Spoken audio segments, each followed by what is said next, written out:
You are listening to Historyman, a project of ekbarnes.com, where we walk in the footsteps of heroes and proclaim freedom reigns.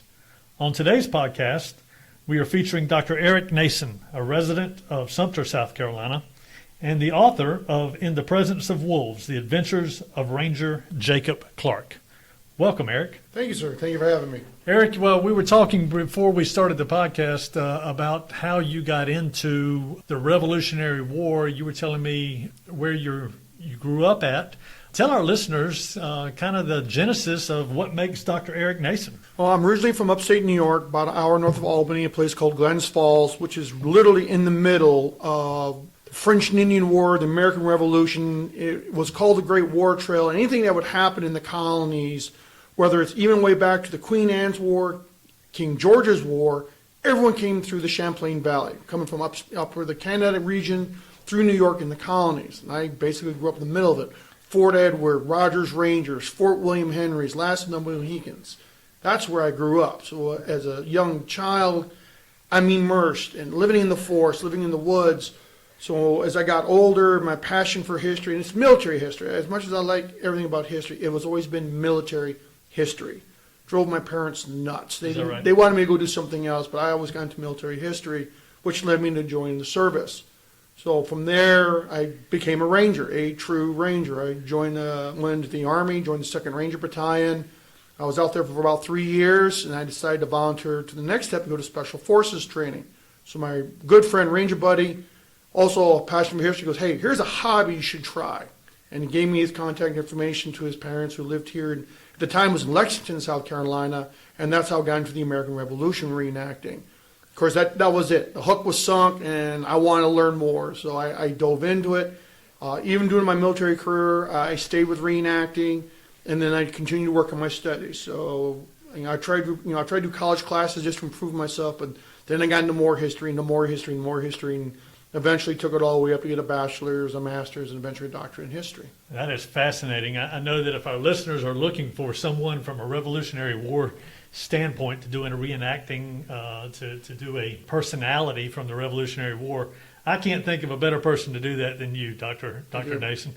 You did a great job. I was actually able to go to the Francis Marion Symposium down here in Manning a couple weeks ago, and you were one of the headline speakers there, and you did a fantastic job. And I came away not only with knowledge, but I came away with an enthusiasm and a passion that it exudes off of you when you give your speeches and you give your reenactment, and I appreciate that. Oh, I appreciate it.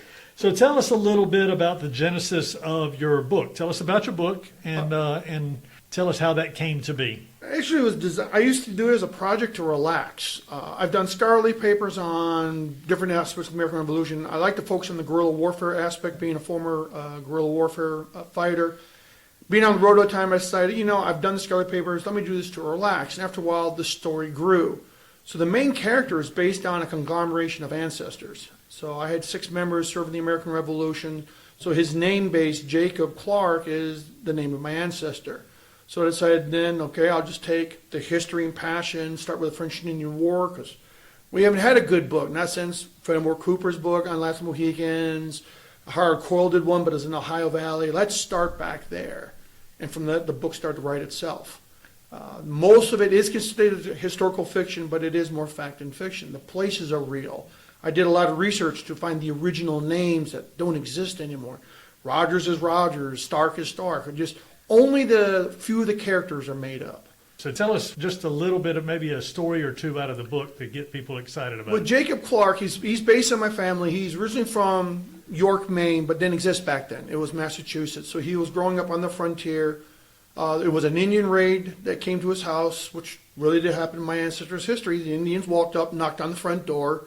His father answered the door. The Indians shot him, reached across the door, grabbed his younger brother, and took him to Canada. So the character, he's reliving that. He had been growing up with Stockbridge Indians, Mohawks. He's been a trader, long hunter, so he kind of knew. And unfortunately, his mother would die of a broken heart and disease. So he's left alone at about 12 years old. So he joins the Stockbridge Indians, which were Mohicans, and he also learned to live with the Mohawks. And by the time he was about 15, 16, he heard the call for, we need young, able-bodied scouts to join this thing called Rangers. So he would sign up at then what's called Fort Lyman under Robert Rogers and be one of the first company of Rangers to start fighting during the French and Indian War. So he'd be involved with the famous Battle of Lake George, Bloody Pond, the Bloody Morning Scout. And eventually, in the first book, he'll go all the way up to observing the massacre at Fort William Henry. And that's where this first book ends. The second book picks up just afterwards, and it continues on the Great Fight. I mean, how do you deal in this winter's terrain? So as part of the writing, I use my personal experience of being a reenactor, my personal experience of being on active duty, to describe what it's like to sit on an ambush line and get bored, to watch a little ant crawl and you realize I should be watching the ground, and what's it like to see the silhouettes of people coming through. So the second book takes them all the way through that to this famous battle on snowshoes where Rogers almost gets captured by the French, and then eventually he will go up to Quebec, Canada. Those two books are complete. The third one right now, which is called Company of Wolves, is the later part of the French and Indian War where Quebec has fallen, Montreal has fallen, but now he's tasked to go to South Carolina because the governor has asked for help in fighting the Anglo-Cherokee War, so he's sent down here as an advance before Rogers sends a company now, and he links up with Middleton's regiment, and now working with men like Lawrence, Moultrie, and Marion during their portion of the French Indian War. I was surprised to see, and I know this is a little rabbit hole. I have a tendency to go down rabbit holes. If you go out to historic Camden, they have several cannons out there that have been around for years and years and years. They weren't quite sure where they came from, but one of those cannons actually came from Fort Louisburg, Yes. From the French and Indian War, Right. up at the Canadian border, correct? That was the capture, yeah, when the British, in order for them to take Quebec, they had to take Louisburg. And it's fair game. Like during the American Revolution, we would take the cannons from Fort Ticonderoga to go to Boston. They took the guns from Fort Louisburg to use down here in South Carolina. So the makeup of the backcountry of South Carolina outside of Charleston, a lot of those were Scotch-Irish descent. Yes. Tell me the makeup of the people from a religious standpoint of upstate New York. Very similar. For the most part, they're Puritans and Quakers. It's religious freedom. They all would come over to the colonies. They come into Plymouth, and from Plymouth, they went up into Massachusetts and Maine. Once the Dutch gave up New York, then same people would come up through New York to Albany and just looking for their own freedoms. I see. So you have the cross-smattering of Quakers and Presbyterians and Catholics. But the Catholics, for the most part, stayed in the southern area where the Puritans and Quakers moved more upstate. I see. What do you think all of this was fought over? I mean, you have the French and the Spanish fighting with the British over all of this. You have the British coming in and throwing the Dutch out. At what point, or what was the real catalyst for the revolution in your mind? This point, it was kind of hard to say. We was always on a trail. It was going to happen. Okay. Anytime there was a major war in Europe, you're going to fight it here. So I talked about earlier, King George's War was actually the War of Spanish Succession.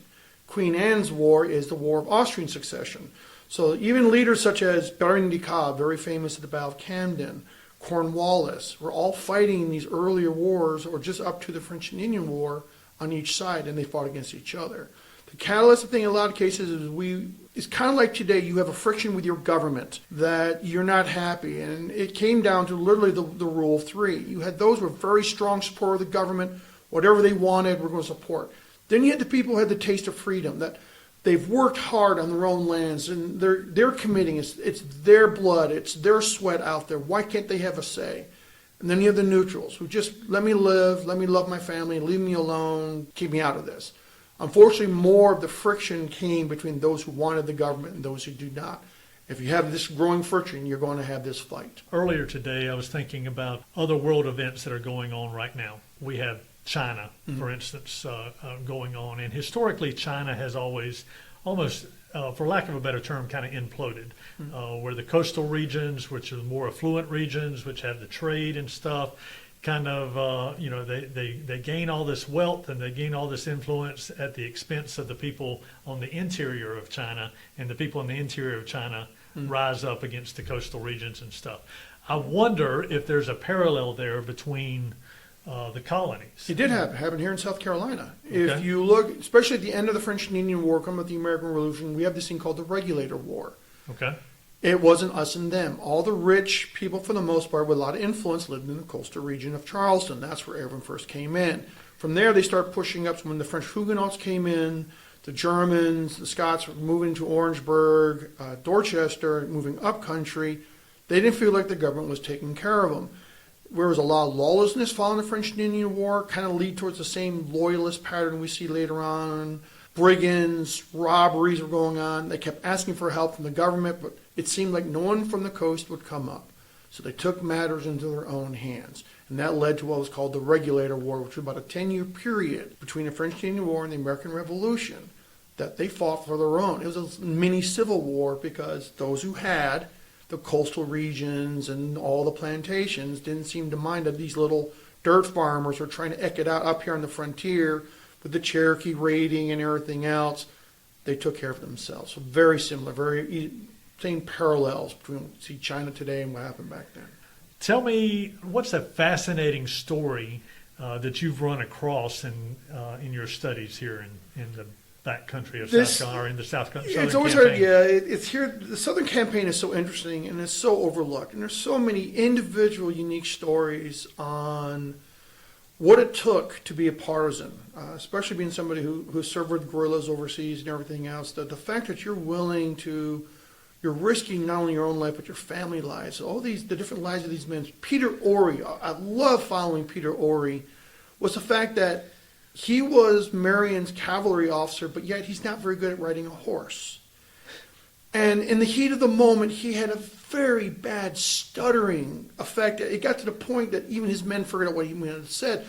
But it was enough that for a leader, he had come up through the ranks, he had served in the Continentals, and then when Marion selected him as part of his partisan leader, that he was Marion's strongest supporter. And he wrote such well. He's what we refer to, if we want to know what Marion did, look what Peter Ory wrote about, not Weems or anything like this, because he was so devoted.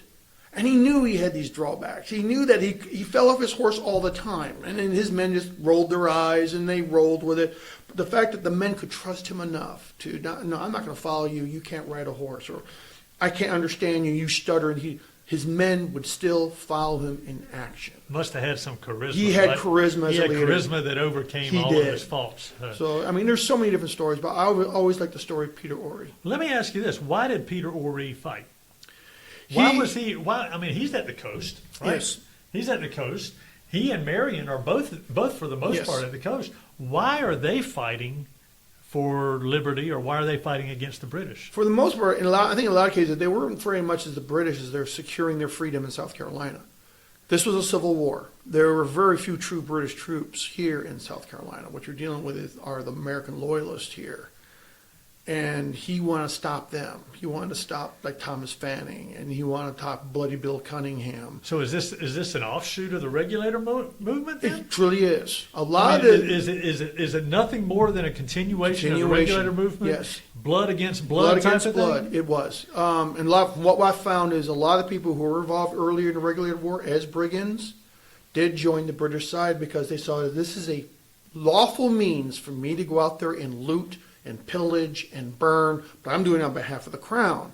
So a lot of our patriots would join up to fight them. So if you imagine a Hatfield and McCoy type of feud, but across the entire South Carolina. Steroids. Yes, sir.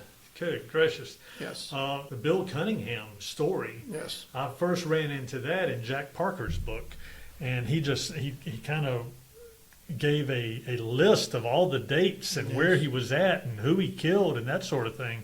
Just fascinating. I never knew that until I read that book. He was very brutal. Tell me what you know about him. Bloody Bill came out of the north, just like, we have our partisan leaders who kind of divide themselves amongst the state. Bloody Bill predominantly operated out of the upcountry. And same thing, he was like from Lawrence or 96, that way area? up there. And so he operated, and he would personally go after, he'd know where the militia officers at or patriot officers at, and go raid their homes. So when you look at like Walnut Grove, and where he shows up to pull the colonel out of his house to hang him and go after his family. They talk about the bloody deeds that Tarleton did sometimes pale to what Bloody Bill did. It's intimidation. It really did. And he would take intimidation. about 100 or so officers over with him. It wasn't like he just went out on his own and was just like this murderous guy. I mean, he was a murderous guy who had 100 other people. He had a band. Yeah. So if you imagine from how do you keep people supporting the Patriot movement? You scare them to death. Right. And that's what he did. If you continue to fight for the Patriots, I'm going to come find you. And you're going to be gone, but I'm going to find your family. But it's interesting that he was actually a patriot at the beginning of the war. Yes, he is. And then he got into a little bit of trouble, got whipped, Yes, got flogged.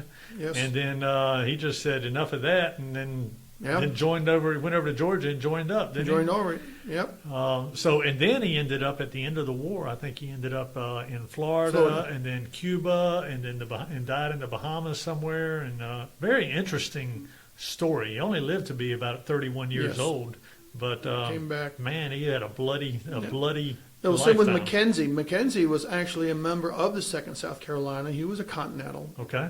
He did something wrong, and Marion had him flogged.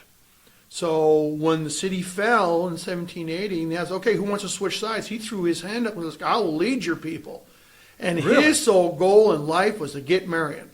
So as Marion was operating with his partisans, Mackenzie was leading his people. And eventually gets towards the end, and he has no choice but to join Marion's side again. Because he realized, okay, the war is ending, I better make a choice. So here's another one of those interesting little forks in the road of history where one guy, again, same reason, he was flogged, changed sides, has to change sides again. So Well, I bet that was an awkward. it was very awkward. But didn't he and his group or his contingent of men, didn't they fight very well towards They the still end? fight well. Even Marion had to admit that they did a good job. Yeah, but I It's still, how do you trust somebody? how do who's you already trust switched- them? I mean, switched they're to it, in line yes. with you with loaded weapons, and you're like, are they going to turn against us or what? Exactly. You almost as a commander go, okay, I need about 20 guys over here on our flank Yeah. to kind of keep an eye on. Keep an eye on them. those 5 and right there with you, yes. Yeah. So, well, this is very interesting. Thank you so much. Let me ask you this though: what does liberty mean to you? There's so many different things. Coming from a veteran who has seen 20 years in special ops, I've actually been in a place, I've seen the liberation of Mosul. Okay. I've seen the true, when you see an oppressed people finally breathe fresh air that's legitimately called free, makes it worthwhile. To me, that's liberty, whether it's on our side or another side. The fact that you can stand as a human being, whatever you want to be, and say, I am truly free to make my own choices, to make my own way, to support what I want to do. That's liberty. If you have to always answer to somebody, if you always got to ask permission, are you truly free? That's liberty. And I've seen it, and I've seen it unfold. And I believe is what my ancestors and those in the American Revolution seen when they heard that, especially down here on December 14th, when the British finally took that last step off the dock and got on their ships and sailed away, when they can truly say that South Carolina is free, they were truly free. That's fantastic. Tell us how we can find your book. A book, it can be found on Amazon, as well as Barnes & Nobles and Books A Million. But the first one is called In the Presence of Wolves. The second one's called In the Fury of Wolves. They're both out, so great for Christmas. And they're following the exploits. Jacob will move up through the ranks, and he will be a captain by the time he finishes book 2. And in book 3, I'm in editing now. Hopefully it should be out by next year, will be when he will link up with a lot of the influencers for the American Revolution. And book 4 will be on the American Revolution as a Continental. And book 5 will be as a partisan leader. And by then, he's probably feeling his age, and then he's just going to finish out and try to enjoy So the we're not liberty. just a one and done. This No, is a sir. series. This will be a books. series of books. So who's your publisher? Right now, Mascot Books does the first book, Okay. and Strategic Book Publishing does the second book. Outstanding. Well, thank you so much. Thank you, sir.